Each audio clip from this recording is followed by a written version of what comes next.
Hi, everybody. Tim Hughes here. I'm the CEO and co-founder of DLA Ignite. With me today, I've got Robert Rose with me, and we're going to be talking about his book, Content Marketing Strategy, Harness the Power of Your Brand's Voice.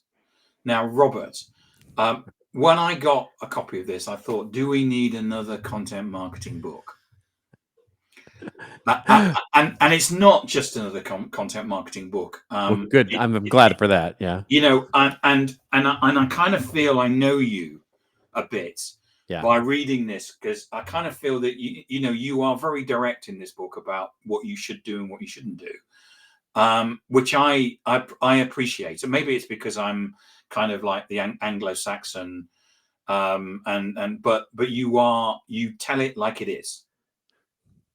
Well, I'd like to think so. I mean, one of the things that I like to pride myself on is the fact that, so to your point with regard to, does the world need another book on content marketing? No, the world does not need another book on content marketing. But the interesting thing is that what I didn't find out there was a book about the strategy of content marketing. And when I say strategy, I don't mean I'm with a small s. I mean with the activities, sort of leaning on my Michael Porter, if you will, sort of leaning into the activities that we try and fit together as a business to try and create competitive advantage. And so what I didn't see was a book about that. And this is really a sum of all of the work that I've been doing with clients for the last 13 years, which has really been focused on what are those activities? What are the processes, the workflows, the teams, the skills, the things that we do in the business, so, and one of my, I guess, my loves of life is to roll up my sleeves and actually get into that. And so it was really just more of a documentation of the things that I was seeing and doing in businesses to make it work that makes up the entire crux of the book. So I'm going to go back to the beginning and say, so where can people find you, Robert? Well, thank you very much for asking. So online, the book, of course, is available in your favorite bookstore, wherever you like to buy your books. And online, my little website where I blog and where we offer up, our thoughts on the world and what's going on in the world of content strategy is contentadvisory.net.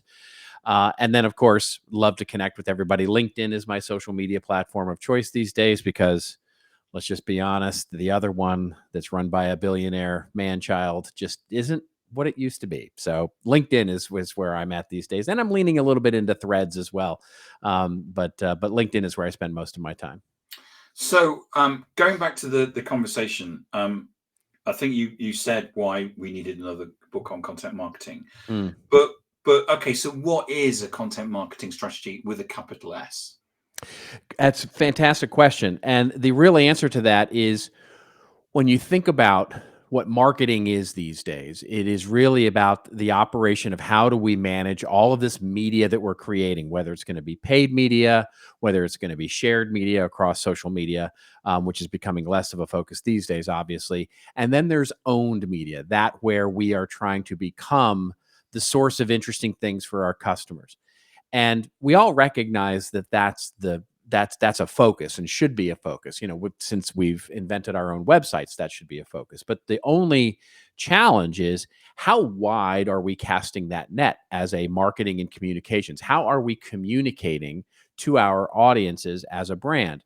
And really, content marketing is not how we market like a media company, because there's so much made of like, oh, we need to be a media company. We need to market ourselves like a media company. And it's not that. It's not marketing ourselves as a media company would. It's operating as a media company would, which ultimately means, how are we treating our communications, our content, in as strategic a way as they do?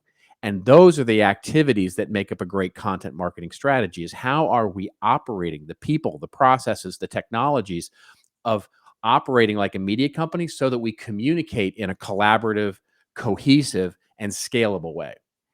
I talk to a lot of people about digital, social media, content marketing, and I still talk to a lot of people where, when I say our prospects, our future employees, our current employees, our investors, our future investors, all of these people are on digital and they're looking for content. That's right. Would you agree that that's the case? Indeed. Yes, they're all, we have, as consumers of content, we have expanded our use of the web, internet, apps, basically all of our access to digital content in so many ways, right? We are looking to be entertained, we're looking to be informed, we're looking to be educated, we're looking in so many ways to be social with each other. And digital is sort of the answer to that. And the question becomes, as media companies have recognized the value of this, of course, to capture attention and capture eyeballs and capture that usage, independent of what the ultimate goal of the consumer is, so can businesses. Because otherwise, our only choice is to rent those eyeballs, that attention, and that interest from those media companies. In other words, we can only do one of two things. We can either become this trusted source of interesting or entertaining things, or we can rent the attention and try and sort of rent our ability to, in a very small period of time, get that attention or interest. And forever, we've chosen the latter, which of course is advertising at its core, sponsoring content, sponsoring the media in so many ways. But as that becomes increasingly a walled garden, whether it's Facebook or TikTok or Google or any of the other, Amazon or any of the other sort of walled gardens of where people spend their time, the idea is that we have to become a much wider and broader source of interesting things, because it's becoming increasingly more expensive to get that attention, and increasingly more precious. And so if we can do that in our owned media, it becomes a core value strategy that we can build a foundation off of. So what is a content marketing strategy? You actually talk in the book about 3 pillars of it, don't you? Sure, I do. I do. Really, when we start talking about it, it's really around 3 pillars, which is one, what we call collaboration or coordination, right? So, which is, in other words, how do we coordinate as a business, as a set of teams, as a set of individuals, divisions, however our teams break down, and how do we start creating the operational models, the charters, and the responsibilities to act in a coordinated way, right? So content is one of those things where for most businesses, it's just magically happens, right? How does content happen? I don't know. We just send it out to people and it magically sort of appears on our website and those kinds of things. So how do we turn it into a coordinated process is job number one. Then all the way the other side, the third pillar, if you will, would be the experiences themselves, right? So looking at the containers, the websites, the apps, the landing pages, the ebooks, the white papers, the podcasts, all those things that are containers of content by which we create the experiences that our consumers are going to have. And ultimately, those need to be treated just as importantly as our products are, right? So our website, our blog, our resource center, those are all products that we're putting into the marketplace of ideas, and we need to support them just like that. And then in the middle, sort of bridging that coordination and those experiences is something we call operations, right? Which is creating a content operation. That's the operating like a media company, right? With the right technology, the right flows, the right governance, the right frameworks that we can actually create to bridge the idea of coordinating all of this raw ideas that we want to create and putting them into the requisite containers that are going to create those valuable experiences. And then the third pillar, bridging those two ideas with a cohesive operation and framework. Because one of the things that I think that quite often people think is a strategy is that they'll find an article about content marketing on the internet, and it will say there's funnels like this, therefore you need to have a piece of content all the way through the funnel. So a person, as they go through the buying process, they'll always find something about you that they can say, oh, look, Robert Rose, he looks like an expert. Let's bring him in and let's talk to him and see if he's got anything that we can buy to help our problems. That feels like a bunch of tactics rather than a strategy. Yeah, it is. Well, I mean, it is, right? I mean, the content itself, one of the points that I make in the book and that I've just observed over the last 20 years as I've been in this is the digital, is that content never differentiates you. It is at best, the content serves its purpose in a very small, short period of time. Even if you have the best tagline, the best call to action, the best thought leadership, the best thing that happens is that it creates differentiation for a very short period of time until somebody copies you, until it becomes the playbook by which everybody else starts to create the copycat sort of content.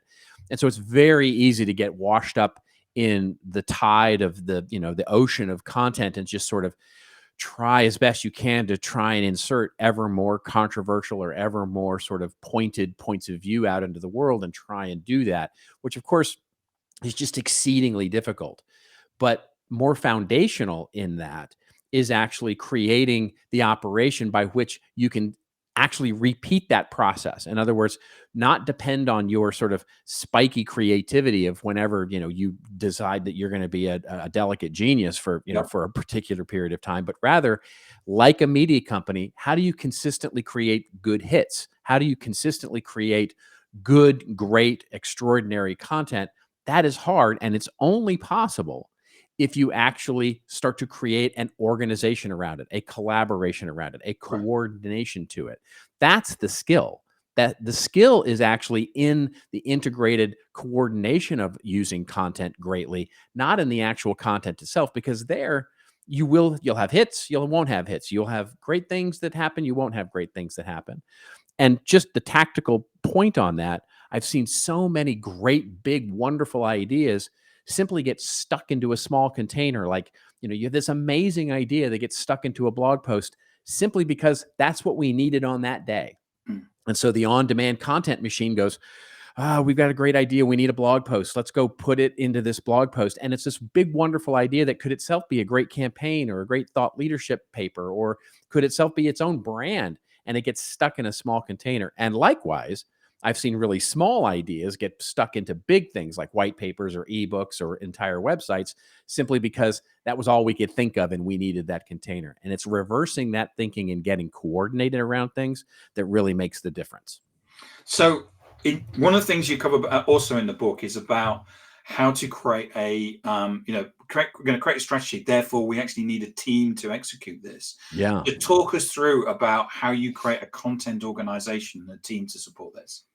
Yeah, and one of the points that I make in the book is that this is becoming an integrated set of skills rather than sort of a siloed nature of four people who sit off in the corner and do like content marketing things, right? That's becoming much less of the operative world that we live in, and it's much more rather like all of these people in marketing, as I maybe say, it's maybe too cute of a thing, but what I talk about is that a content team's job is not to be good at content, it's to make the business good at content. And what that really means is having a team with the charter to not only be great writers or great photographers or great content creators, just full stop, but rather a great content team helps enable the rest of the business to actually speak with a consistent voice. So in many ways, there is a set of skills that go well beyond the creation of content.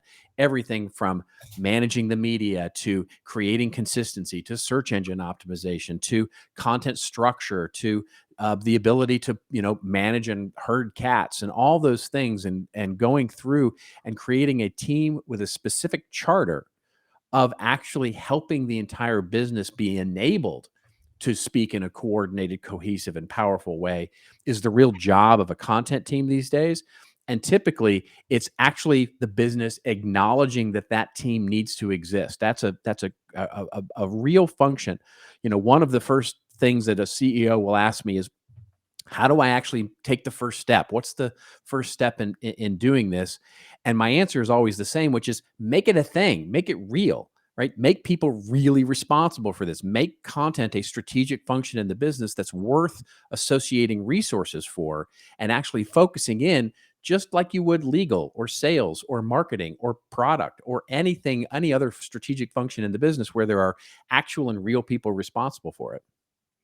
Yeah, I think that there's a massive conversation that we haven't had yet about the change in marketing because of Indeed. content, and the way that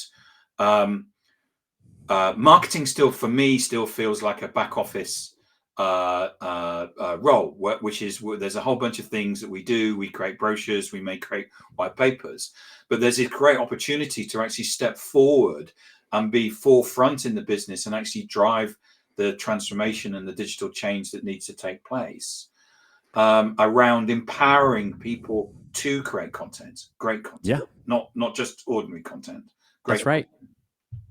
Yeah, it's exactly right. I mean, at the end of the day, you know, I have limited my topics just to maintain the size of the book, but really what we're talking about here, just exactly to your point, is marketing now is an enabling function in the business, and everybody is, you could easily replace what I said earlier with the word marketing. In other words, it's not marketing's job to be good at marketing. It is marketing's job to make the business good at marketing, and which means enabling sales, enabling customer experience and customer service, enabling the C-suite, enabling even accounting to be good at creating great differentiating customer experiences. And all of that, at the heart of every single bit of that, is not technology, it's not data, it is content. It is what goes into all of those things that creates that customer experience. And so that's really the heart of marketing these days, full stop. Yeah. You talk about a content marketing operating model, don't you? Mm-hmm. Indeed. And I actually offer up a framework where you can start to understand where your maturity level may be in an organization. And this, by the way, is whether you're an organization of 4 or 5 people or an organization of 20,000. Sort of a look at a framework to say, how does content work in your business today? Like, what happens? What actually goes on? Like, how does content go from an idea to raw content to a container and then out and measurement and sort of managing the life cycle? And then to say, okay, now there's an operating model that we need, that, by hook or by crook, we're getting content done, right? We're getting content out the door.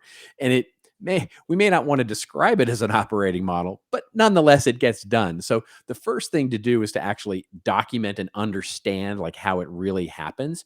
And then you can start to say, okay, where can we create an optimal operating model where we can be much more cohesive around this and collaborative around this. Now, the problem with that, of course, is that especially in larger organizations, different people, different teams have different viewpoints on that. And it is as much about changing the culture of the individual teams and organizational silos as it is around saying, this is the way it should work. This is the classic culture eats strategy for breakfast every day.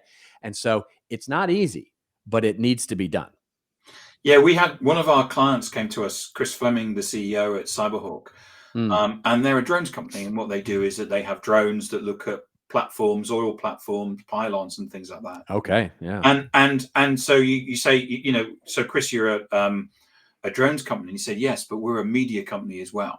Indeed. And they're very lucky that they've got some really sexy drone footage that they're able to put out as content, but that they recognized 2 years ago that it was the content that they put out that was driving the business forward and was giving them the opportunities to ultimately get the conversations that created the sales, not just with sales, but with with the future employees, with future investors. And that, for me, was a real important moment when someone said, we're a media company too. Yeah, absolutely. Another great case study on that is FreightWaves. So FreightWaves, a logistics sort of finance company around shipping and those kinds of things. And what they discovered was there was actually more value, more or just as much value in what they were providing out from a software and technology perspective on providing logistics and freight and all those kinds of things, but rather just as much value in creating what they called FreightWaves TV, which was informative, media-driven content that could actually make money, make revenue. And yeah, it's an incredible opportunity. And we often talk about like Red Bull, right? Of course, being the quintessential content marketing example, right? You're contractually obligated to mention Red Bull every time you talk about content marketing. but they're making money. It's a revenue model for them, right? That's the key. And there are other companies that are doing this as well, where they're creating themselves as a media platform that actually drives revenue as part of the value of their marketing organization.